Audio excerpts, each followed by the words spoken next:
Good morning, Millersville. This morning, I'm going to read you a book. It's a Walt Disney classic, Winnie the Pooh and Tigger Too. I thought it would be a good book because it talks about friendships, and today is Anne Arundel County's 4th Unity Day.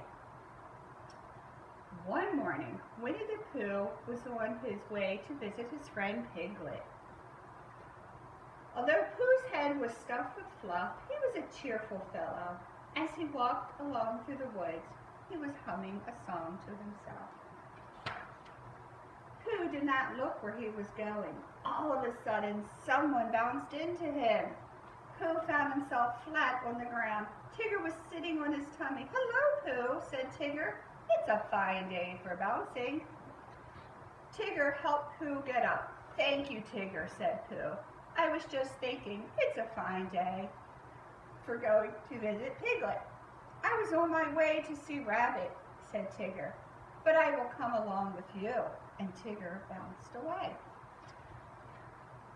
Tigger bounced on ahead of Pooh. He bounced so fast, he bounced so far, that he bounced right into Piglet.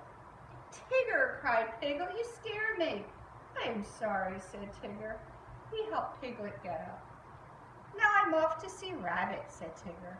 "Why don't you and Pooh come with me?" And away he bounced again. Tigger bounced into Rabbit's garden. Rabbit was busy counting his carrots. Suddenly Tigger bounced on top of him. "Hello there, Rabbit," said Tigger.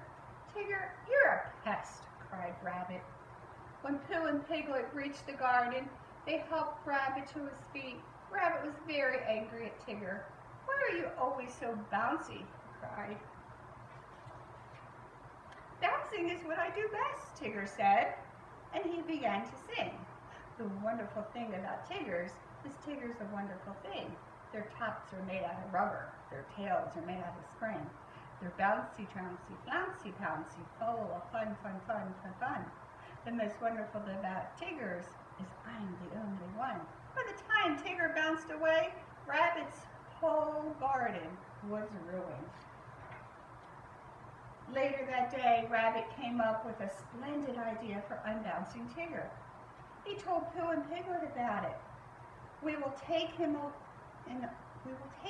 a long explore and leave him in the woods," said Rabbit. "When we go back to get him the next morning, Tigger will not be so bouncy." "That is a splendid idea," said Piglet. "What do you think, Pooh?" But Pooh was sitting in a cozy chair. He had fallen fast asleep. Piglet poked him. "I think it's a splendid idea," said Pooh, after Piglet told him all about it. The very next day, Rabbit, Pooh, and Piglet took Tigger into the woods. "When we come back to get Tigger tomorrow," said Rabbit, "his bounces will be all gone. He'll be a sad Tigger, a sorry Tigger." "Hey, Rabbit, I'm so glad to see you, Tigger." Tigger bounced further and further away. He did not know about Rabbit's idea to leave him in the woods. The three friends found a hollow log. "Quick," said Rabbit, "hide inside." They climbed into the log. Tigger soon came back to look for him. "Hello," he called. No one answered. Tigger stood on top of the log. He called to his friends again. They still did not answer.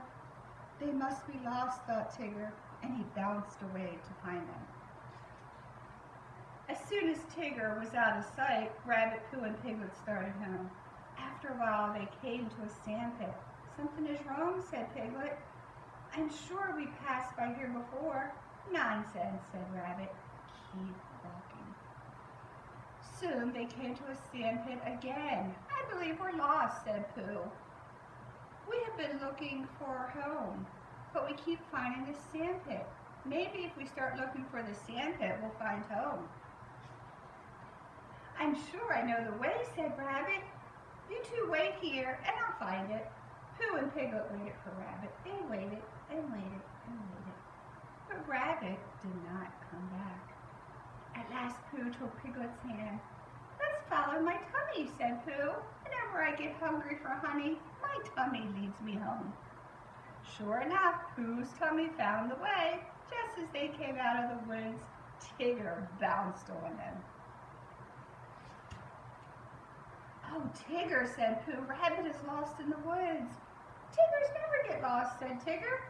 I'll go back and find him. And away he bounced. Meanwhile, Rabbit was all alone in the deepest part of the woods.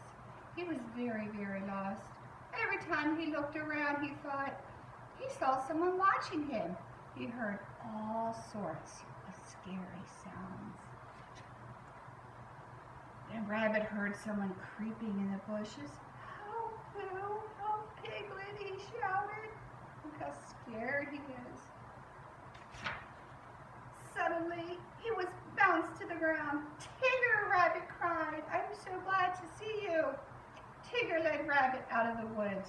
Poor Rabbit. His splendid idea for unbouncing Tigger had not worked out very well. Bright and early the very next morning, Tigger went to Kanga's house. Kanga was busily sweeping the yard. Maybe I take Roo for a walk with me, asked Tigger. Of course, dear, said Kanga. As Tigger bounced along, Roo rode on his back. Can Tiggers climb trees? Asked Roo. That's what Tiggers do best, said Tigger. I'll show you.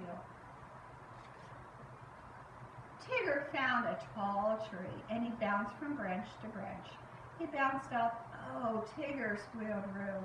He bounced higher. Oh, Tigger, squealed Roo. He kept bouncing higher and higher. Soon they were near the top of the tree. When Tigger looked down, he was very sad. How did this tree get so high? He cried.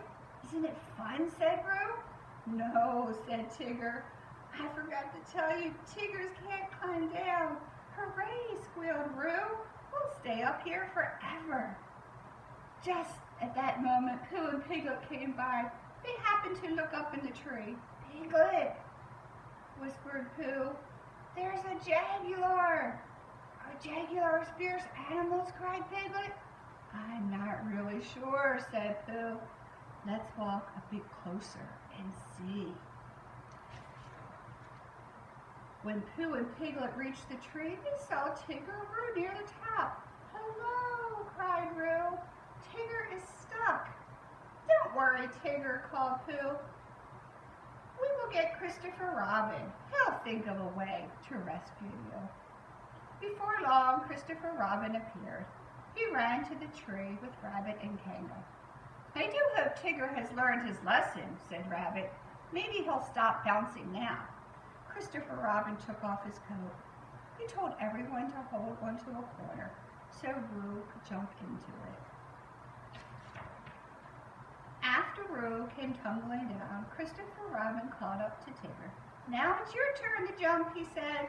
Tiggers don't jump, they bounce, said Tigger. But if I ever get down from here, I promise never to bounce again. Did you all hear that? Cried Rabbit. He promised to stop bouncing. Tigger closed his eyes and let go of the tree. Down, down, down he fell. He landed on the coat with a sudden such a thump that everyone fell backward. Tigger was so happy to be down, he started bouncing. But Rabbit held up his hand. No bouncing, Tigger, he said. You promised never to bounce again. That's right, said Tigger, I did. Tigger began to walk away without his bounces. He was a very sad Tigger indeed. Roo watched his unhappy friend. I like the old bouncy Tigger better, he said. So do I, dear, said Kanga. So do I, said Pooh and Piglet. Everyone looked at Rabbit. Well, said Rabbit, so do I guess. All of a sudden, Tigger came bouncing back. Do you really mean it, Rabbit? He cried. May I have my bounces back? Yes, said Rabbit. I really mean it. Hooray, said Tigger, and off he bounced, happy to be his bouncy old self again. So that was a nice story on just being ourselves and accepting our friends. Have a nice day.